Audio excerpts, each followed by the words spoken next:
এবারে জন্মদিনে বড়ি বেগমকে চমকে দেওয়ার একটা উপায় বার করেছি। উজির, বলো তো দেখি কি উপায়?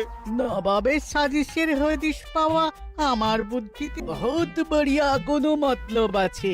এবারে বেগমের জন্মদিনে বিরাট একটা উৎসব করব। সারা দেশ থেকে মহান মহান অতিথিদের নিয়ে আসা হবে। দুনিয়ার সেরা সেরা খাবার, সেরা সেরা গাইয়ে, সেরা সেরা বাজিয়ে, সেরা সেরা নাচিয়ে রাতকে দিন করে দেবে এমন রোশনাই। রেস্ট নাই। কি বললে? বহুত বড়িয়া আপনার সোচ, লেকিন মাফ করবেন হুজুর, রাজকোষের অবস্থা খুবই খারাপ। উৎসব করার মতো তো রেস্ট নাই জাহাপানা। কোনো কথা শুনতে চাই না। আমি হলাম গিয়ে বাংলার নবাব। আমি আনন্দ হই হুল্লোড় করবো না তো কে আর করবে? একদম ঠিক জাহাপানা, কিন্তু কর বসিয়ে টাকা তোলো। সব কিছুতেই কর বসানো আছে জাহাপানা। হাসি কান্না ছাড়া আর কোনো কিছুতেই কর বসানো যে বাকি নেই। তার ওপরেই কর বসাও। হাসি কান্নার ওপর কর? না, শীতকাল আসছে, বসাও বসাও কর হাঁচির ওপর। হ্যাঁ, হাতির ওপর কর? বসাও। ওরকম মুখ করে আছো কেন? যদি না পারো তো বলে দাও, আমি অন্য উজির নিয়োগ করব। আমি আজই ঘোষণা করে দিচ্ছি, এবার থেকে হাতির ওপর কর দিতে হবে। হ্যাঁ, তো জানাব, এতে প্রজারা যদি ক্ষুব্ধ হয়? আরে বাবা, প্রজাদের কাজই তো মাঝে মাঝে ক্ষুব্ধ হওয়া। তা ঠিক হুজুর। আমাকে কদর করে এমন কিছু সন্ডা আছে, তাদেরকে কাজে লাগাতে হবে। বহুত খুব জাহাপানা। তাহলে হাঁচি গোনার লোকের ব্যবস্থা করে নি। ওই সন্ডারাই হাঁচি গুনবে। ওদের স্বেচ্ছাসেবক হিসেবে নিয়োগ করো। বহুত খুব জাহাপানা। সব জায়গায় লোক পাঠাতে শুরু করো। তবে কৃষ্ণনগরে বেছে বেছে লোক পাঠাবে। আর মনে রেখো, ওখানে গোপাল আছে।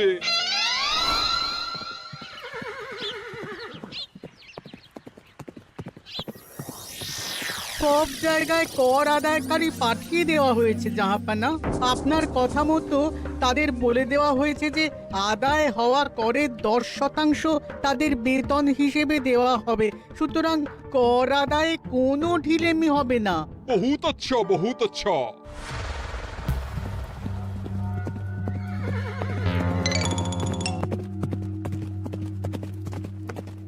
হ্যাঁ, তুমি ঠিক পড়েছো তো মন্ত্রী?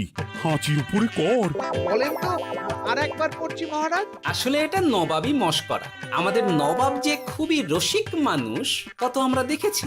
বারবার কৃষ্ণনগরের সঙ্গে রসিকতা করতে গিয়ে হাঁড়ি ফেটে রস একেবারে মাখামাখি হয়েছে, আর সারা গায়ে পিঁপড়ে ধরেছে। মস্করা নয়, একদম সত্যি কথা। হাঁচির উপরে কর বসানো হয়েছে, আর আমরা হলাম নবাবের খাস হাঁচি গোনার দল। আমরা এই কৃষ্ণনগরে থিতু হয়ে বসলাম বটে। এবারে হাঁচি গুনবো আর মোহর আদায় করব। গোপাল, তুমি কি বলো? সর্দার, তোমাদের এখানে আসা একেবারেই লোকসান হয়েছে। কেন মশাই? আচ্ছা, আপনি গোপাল? না না, আপনার কোনো কথাই শুনবো না। আমাদের পই পই করে বলে দেওয়া হয়েছে, গোপাল হইতে সাবধান। সর্দার, আমি তোমাকে সাবধান হতেই বলছিলাম। হাঁচি ধরতে গেলে তোমাদের খুব সতর্ক থাকতে হবে, কারণ এই কৃষ্ণনগরের বাসিন্দাদের শরীর স্বাস্থ্য এত ভালো যে এখানে কেউ হাঁচে না, কাশে না, ঢেকুর তোলে না, ইয়ে করে না। বলেন কি মশাই? এটা তো নবাবকে জানাতে হচ্ছে। যাও যাও, এক্ষুনি মুর্শিদাবাদে ফিরে গিয়ে নবাবকে জানাও। ওরে, কেউ এদের যাওয়ার ব্যবস্থা করে দে। ওই তো হেঁচেছে। হাঁচি এক। পুরো এক মোহর।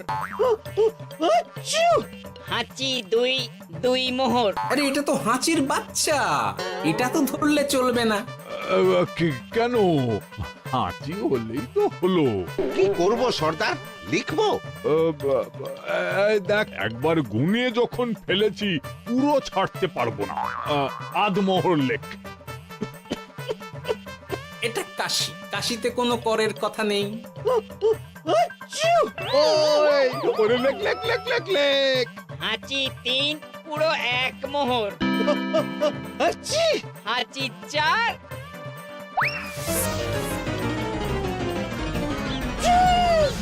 হাঁচি 5, লেখো।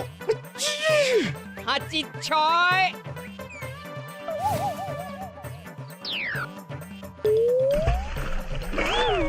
যা, যা কি রে, শুনেছিলাম কৃষ্ণনগরের মন্ত্রীটা মাথা মোটা, প্রমাণ হয়ে গেল। জল থেকে উঠবে যখন ঠান্ডা লেগে হাঁচি তো আরো বাড়বে। জলে বুড়ুবুড়ি উঠছে, বেটা জলের তলায় তলায় হাঁচছে। হাঁচি 7, এখনো তো ফিরলো না, বেলা গড়িয়ে দুপুর হয়ে গেল। ভাববেন না রাজামশাই, আমরা যারা যারা এখানে এসেছি সবাই ধড়িবাজ লোক। মন্ত্রীর হাঁচি নিংড়ে নিয়ে ফিরবে। ছি ছি ছি ছি ছি ছি ছি ছি ছি। কি হলো গোপাল? আমরা কৃষ্ণনগরের প্রবাদ প্রতিম আতিথেয়তার অসম্মান করেছি মহারাজ। কেন? কিভাবে? কখন? এখন মহারাজ, এখন এনারা সেই সুদূর মুর্শিদাবাদ থেকে এসেছেন, আর আমরা এতক্ষণ শুধু অন্য কথাই বলে চলেছি, এনাদের আপ্যায়নের ব্যবস্থা করিনি। তাই তো। মহারাজ, আপনি ব্যস্ত হবেন না। এই কে আছো? শোনো, এদের রাজ অতিথিশালাতে থাকার বিশেষ ব্যবস্থা করো। এদের খাবার যাবে মহারাজের পাকশাল থেকে। এদের সব সুবিধে অসুবিধে দেখার জন্য দাস দাসী নিযুক্ত থাকবে। চলো হে চলো। আরে দাঁড়াও সর্দার, হ্যাঁ বলুন। তোমাদের তো আবার গোপালের কথা শোনা বারণ। আমার ব্যবস্থায় বোধহয় তোমরা থাকবে না। বাদ দিন তো, আসলে ভয় ছিল আপনার বুদ্ধিকে, আর ভয় নেই। কেমন আগু পিছু বিচার না করেই বলে ফেললেন এখানে কেউ হাঁচে না। বুঝে গেছি, আসলে গোপাল হলো গল্প। চলো হে চলো, ও বড্ড খিদে পেয়েছে। প্রহরী, এই সর্দারের দলের বাকি লোকগুলো এলে এদেরকেও অতিথিশালায় নিয়ে যেও। হ্যাঁ, আচ্ছা। এ কি গোপাল, এই রক্তচোষাগুলোর জন্য তুমি রাজনিবাস আর রাজভোগের ব্যবস্থা করে দিলে? গোপাল কার পক্ষে মহারাজ? এতক্ষণ গোপালের সব কাজ তো কৃষ্ণনগরের বিপক্ষে গেল। বটেই তো, আমি মনে মনে গণনা করে দেখলাম গোপালের শুল যোগ শুরু হয়েছে। আগামী 1 যুগ ধরে গোপাল যেখানে থাকবে সেখানে রাহুর প্রকোপে দুঃখ দারিদ্র মহামারী একসঙ্গে এসে ধরা পড়বে। মহারাজ, গোপাল কখনো কৃষ্ণনগরের খারাপ ভাবেনি। সে যখন ওই রক্তচোষাদের রাজভোগে রাখার ব্যবস্থা করেছে, তখন বুঝতে হবে এর মধ্যে একটা ঘোরতর পেঁচ আছে। গোপালই তাহলে বলুক কি পেঁচ। মহারাজ, মানুষ বিলাসের সুযোগ পেলে কাজ ভুলে বিলাসেই ডুবে থাকে। কত সম্রাট মহাসম্রাট বিলাসিতায় ডুবে কত সাম্রাজ্য মহাসাম্রাজ্য ভেঙে টুকরো করেছে। এরা তো নবাবের পাঠানো কিছু মূর্খ বালক মাত্র মহারাজ। এদের রাজভোগে ডুবিয়ে দিলে হাঁচির কথা কি এদের মনে থাকবে?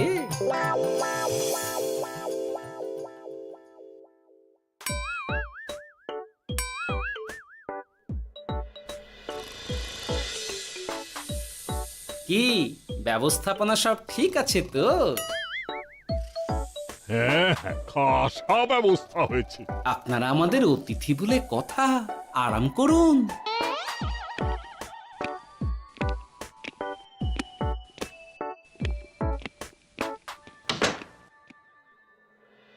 বিজ্ঞানী, তোমার এই দুমুখ আয়না আবিষ্কার তোমার জীবনের সেরা কাজ।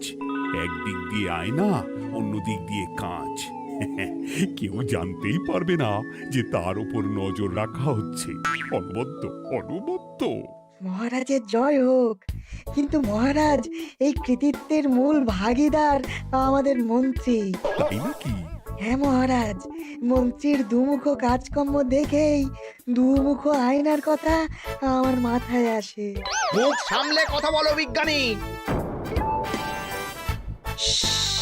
ওরা শুনতে পাচ্ছে।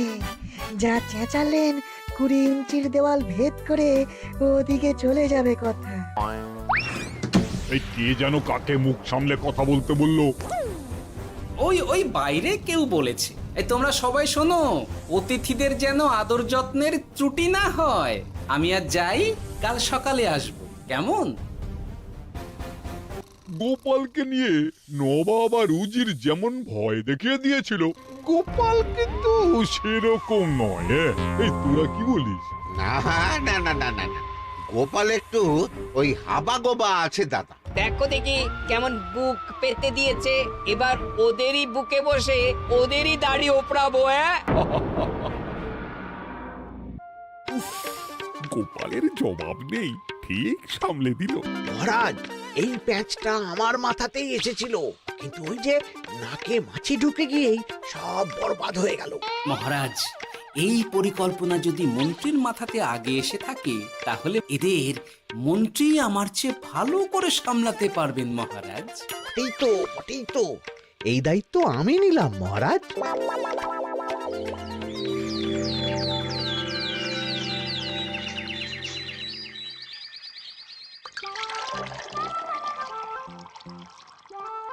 আহা, সকালে ঘুম থেকে উঠে এই রকম বেলের পানা যেন স্বর্গের অমৃত। আছে আছে, আরো আছে। পানীয়, খাদ্য, আরাম, আয়েশ, যত চাও তত পাবে। এ কি, আপনি গোপাল কোথায়? মহারাজ বিবেচনা করে দেখেছেন যে মহামান্য অতিথিদের পরিচর্যার ভার গোপালের মতো একজন ভাঁড়ের পক্ষে বহন করা সম্ভব নয়, তাই এই দায়িত্ব আমাকে দেওয়া হয়েছে। কিন্তু কোনো কিন্তু নেই সর্দার, আমি যে খানা পিনা নাচা গানা আমোদ আহ্লাদের ব্যবস্থা করেছি দেখে তুমি চমকে যাবে।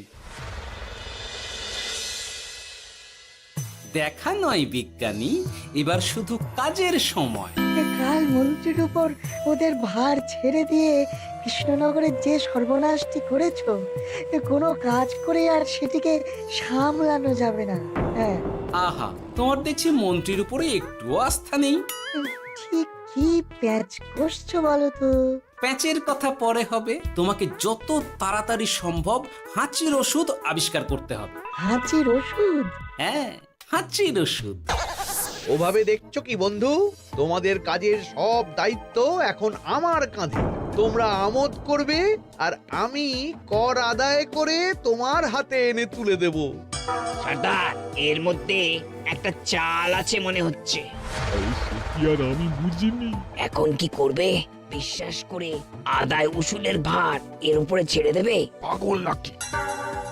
মন্ত্রী মশাই, বলো বন্ধু। বলছিলাম আর দেরিতে কাজ কি?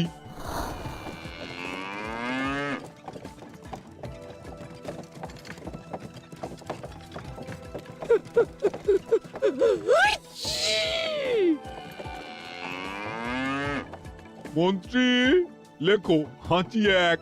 ওহে, তোমার নাম কি? মন্ত্রেশ্বর হুজুরি আগে। লিখুন মন্ত্রী মশাই, নাম লিখুন। ওহে মন্তেশ্বর, হাঁচি কর, এক মোহর ছাড়ো দেখিনি। হাঁচি দুই। আরে যাও, দৌড়ে গিয়ে দু মোহর আদায় করে আনো। ওরে, তোরা সব কৃষ্ণনগরের কোণে কোণে ছড়িয়ে পড় দেখি, একটা হাঁচিও যেন বাদ না পড়ে। হ্যাঁ,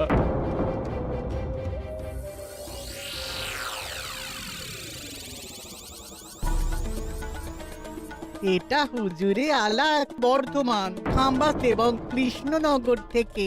চমৎকার চমৎকার। তাহলে গোপাল কিছু করতে পারেনি, আমাদের যুব শক্তি কৃষ্ণনগরকে পুরো নিংড়ে নিয়ে আসছে। মহারাজ কৃষ্ণচন্দ্রের একটা আবেদন আছে জানাব। এই হাঁচি করের 30% যদি ওই রাজ্যকে দেওয়া যায়, তাহলে আদায় উসুল আরো ভালো হবে। ওরা বলেছে যে আপনি যদি 30% দেন, তাহলে কর আদায় একেবারে জান লড়িয়ে দেবে। মঞ্জুর মঞ্জুর।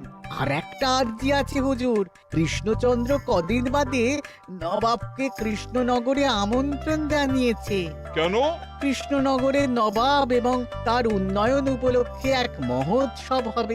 সেই সঙ্গে শহরে থাকা ইংরেজদের কাছেও নবাবের সৈন্য বলের এবং নবাব ও কৃষ্ণনগরের মধ্যে পারস্পরিক ভ্রাতৃত্বের সম্পর্কের বার্তাও পৌঁছে দেয়া যাবে। নবাবের অধীনস্থ রাজারা নবাবের শত্রু, এই রকম একটা ধারণা থেকে ইংরেজরা ইদানিং বেপরোয়া হয়ে উঠেছে, তাতে লাগাম উঠবে। বহুত খুব মঞ্জুর মঞ্জুর মঞ্জুর।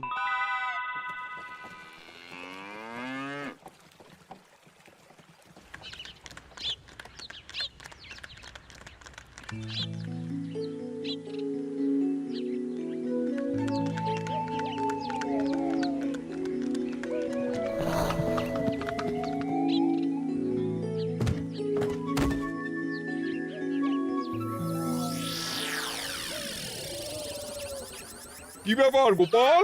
জাহাপনা বলুন কি খিদমত করব? আমি যা বলবো তাই করবে। অবশ্যই জাহাপনা। क्या बात উজির, তুমি সাক্ষী, মহারাজ কৃষ্ণচন্দ্র আপনিও সাক্ষী। গোপাল আমাকে কথা দিয়েছে আমি যা চাইবো তাই করবে। গোপাল, তুমি আমার সঙ্গে মুর্শিদাবাদ যাবে। এখন থেকে আমার দরবারের বিদূষক হিসেবে থাকবে, কেমন? ওরে ওরে ওরে ওরে ওরে তোরা বাজনা বাজা। এখন থেকে গোপাল আর কৃষ্ণনগরের নয়, গোপাল মুর্শিদাবাদের। চড়ছে বাজা।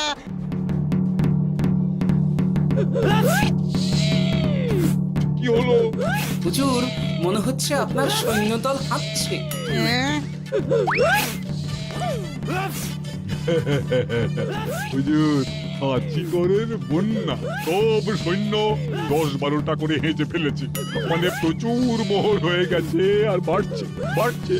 আমার হাঁচি গোনার দল একটা হাঁচিও বাদ দেবে না। মোহর রাখার জন্য নতুন পোশাকখানা বানাতে হবে হুজুর। সর্দার, আমাদের হাঁচিগুলো কি খুলবো? হ্যাঁ, নিশ্চয়ই। একটা হাঁচিও যেন বাদ না পড়ে। চলুন হুজুর, আমরা এখানে দাঁড়িয়ে থেকে আর কি করব? ওরা হাঁচুক আর হাঁচি গুনুক। চলুন নবাব বাহাদুর, আপনার জন্য কৃষ্ণনগরের রাজাতিথ্য অপেক্ষা করছে। হুজুর, আমার মনে হয় আমাদের কৃষ্ণনগরে এখন আর দেরি করা উচিত হবে না। আমরা সোজা শহরের দিকে রওনা হয়ে যাই। শহরের ইংরেজদের শিক্ষা দিয়ে ফেরার পথে আমরা কৃষ্ণনগরের আতিথ্য গ্রহণ করব। সে কি মহারাজ, নবাবের মতো কর্তব্যপরায়ণ ইনসানকে তার কর্তব্য পালনে বাধা দেবেন না। আমরা ওনার শহর থেকে ফেরার অপেক্ষায় থাকব। ঠিক আমার এক্ষুনি শহরে যাওয়ার দরকার। ইংরেজরা সব নিয়ম কানুন ভেঙে চুরে যা ইচ্ছে তাই করতে আরম্ভ করেছে। উচিত সৈন্যদের ডাক দাও, চলো রওনা হই। কিন্তু জাহাপনা, আপনার সৈন্যদের থেকে পাওনা মোহরগুলো এতক্ষণে যা হেঁচেছে, লাখখানেক মোহর তো হয়েই গেছে। ওটা আমরা নিজেদের মধ্যে বুঝে নেব। কিন্তু ওই করের 30% যে কৃষ্ণনগরের পাওনা। পেয়ে যাবে। শহর থেকে ফিরি। আরেকটা কথা, হাঁচি কর ব্যবস্থা এখন থেকে উঠে গেল।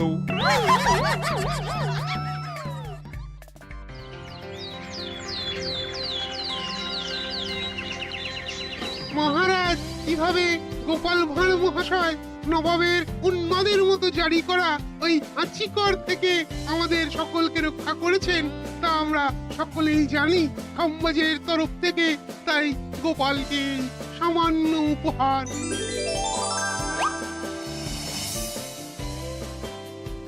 ওহ গোপাল, সত্যি তোমার জবাব নেই। কিছুই হতো না যদি না বিজ্ঞানী ওই হাঁচি চূর্ণ আবিষ্কার করত। এই উপহারের অর্ধেক কিন্তু বিজ্ঞানী। সবই তো বুঝলাম, নবাবকে সৈন্য সহ নিমন্ত্রণ থেকে সৈন্যদলকে হাঁচি চূর্ণ মাখানো চাঁদোয়ার তলায় ঢোকানো পর্যন্ত। কিন্তু চাঁদোয়া থেকে হাঁচি চূর্ণ ঝরে পড়লো কি করে, সেটাই তো বুঝলাম না। এটা তুমি বলো বিজ্ঞানী। শব্দের বাতাসে কম্পন তৈরি হয়। গোপালের হাততালিতে আমার ঘরের শাড়ি থেকে হাঁচির জন্য ঝরে পড়েছিল। এখানে চাঁদোয়া থেকে ঝরে পড়েছিল বাজনার শব্দে। কি ব্যাপার বিজ্ঞানী, তুমি এখন ছেলে খেলা করছো? হাঁচির ওষুধ হয়ে গেছে। হয়ে গেছে? মূল উপাদান তামাক, গোলমরিচ আর আলকুশির গুঁড়ো। কাজ হবে? হাততালি দাও। কাজ হলো। ব্যাপারটা কি হলো? ওই শাড়িটাতে হাঁচি চূর্ণ মাখানো আছে, তোমার হাততালির শব্দের কম্পনে ঝরে ঝরে পড়েছে। একবার নাকের কাছে এলে পিঁপড়ে থেকে পিশাচ হাঁচতেই হবে, হাঁচতে হবেই হবে। নবাব যদি বাজনা বাজাতে না বলতো। আমাদের বাজনদাররা তৈরি ছিল মহারাজ। যাক, সবই ভালোই ভালোই মিটে গেল। যার শেষ ভালো তার সব ভালো। ব্যাস, এখন শুধু একটাই কাজ বাকি। নবাবের কাছ থেকে পরে 30% বাবদ পাওনা মোহর মুর্শিদাবাদে গিয়ে নবাবের কাছ থেকে তুমি নিয়ে আসবে। আচ্ছা মহারাজ।